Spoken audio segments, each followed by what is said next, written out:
Welcome to the AFR Saints channel, where we provide you daily content on your favorite team, the New Orleans Saints. Do us a favor and hit that subscribe button. Be sure to leave your comments below and smash that like button.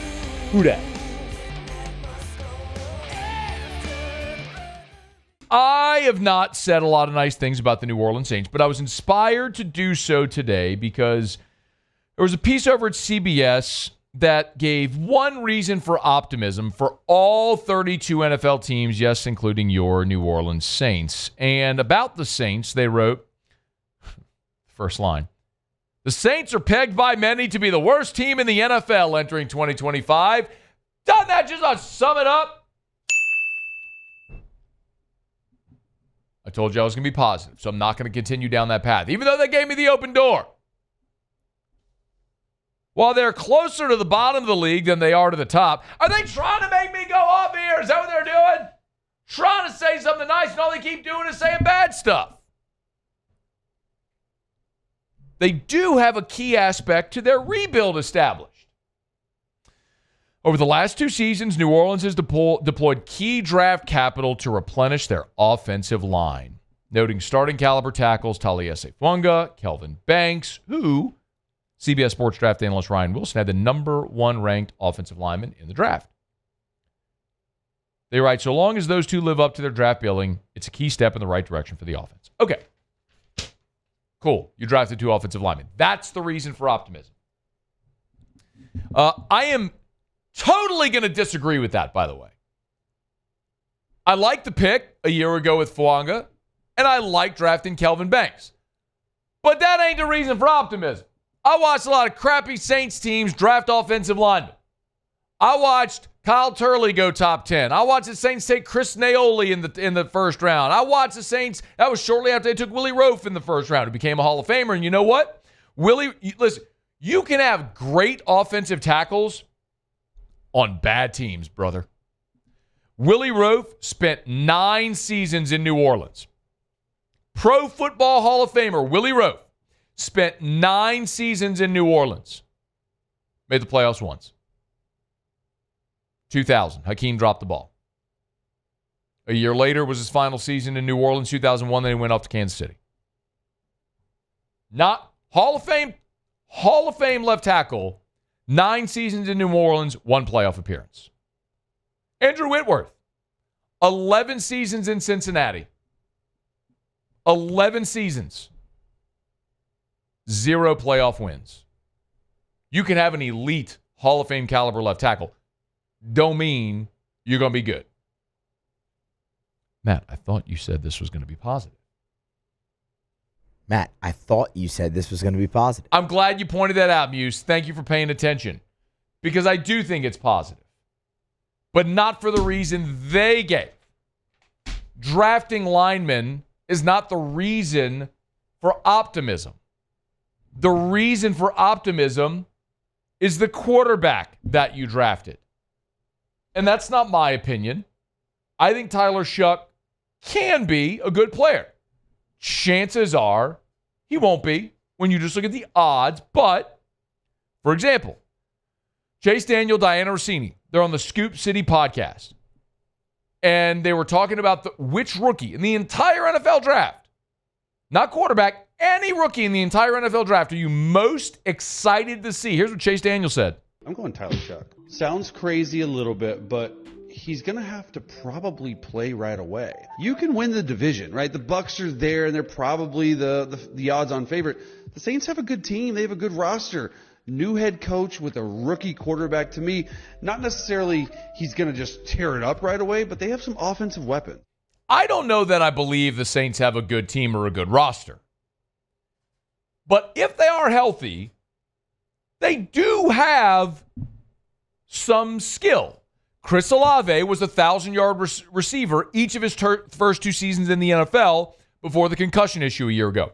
Rashid Shaheed is a legitimate deep threat. If Alvin Kamara, is healthy, he can still be a dynamic runner and pass catcher. So there are dimensions to the offense that if you're healthy and you have your offensive line healthy, you could be certainly better than you were a year ago. The other part of it, is the defense when he talked about the roster being pretty good. I think you have some good offensive skill guys. Defensively, I don't know that you're any better than you were. Last year, you were 30th in total defense, 31st in rush defense, 27th in pass defense, and 19th in scoring defense.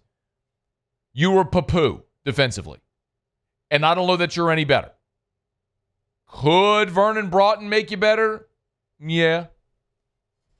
Could Devon Gottschalk coming in make you better? Yeah.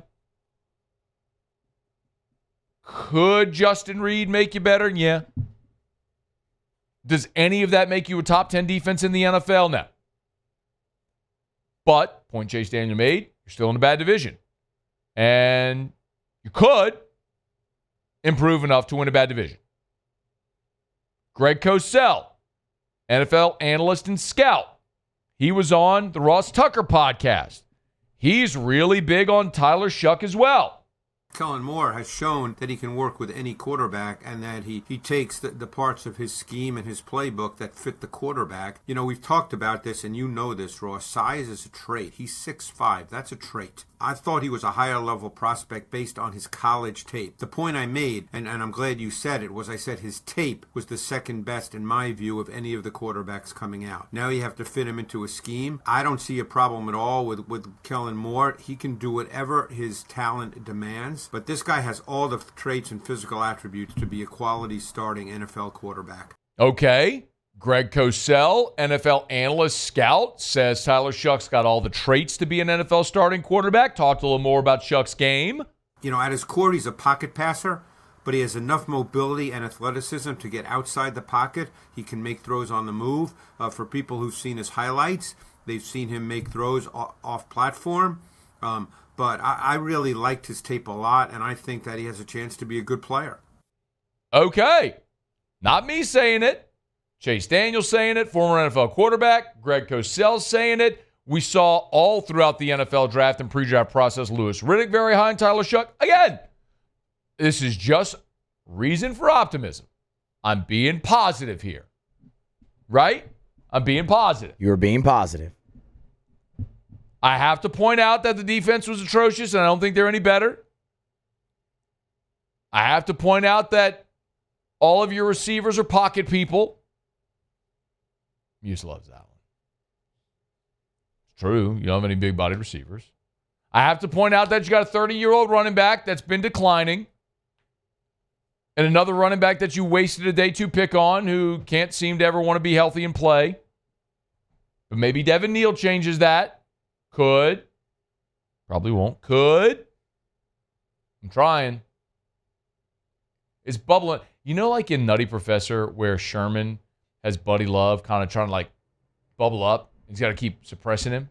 Yeah. That's how I feel right now. Okay. I'm Sherman Clump right now. An angry scone, a.k.a. Buddy Love, is like trying to bubble up right now. Don't let him. He's trying to come out here. Don't let him. Someone! You need me! Don't forget to strut. It's a good movie. It is. It's been a while. I actually now need to sit down and watch Nutty Professor again. Yeah. That's what I feel like right now, Muse. Trying to be positive. You're doing well. Keep going. Nope. Done. I think the Saints top out of 5 wins. They're going to stink and probably draft in the top 5 of next year's draft. There he is. Yeah. He almost stuck the landing, but not really. No, I think I nailed it. Perfect 10. Exactly what I was aiming to do. Hey, thanks so much for watching. Please leave your comments. I love to interact. And be sure to hit the red subscribe button below.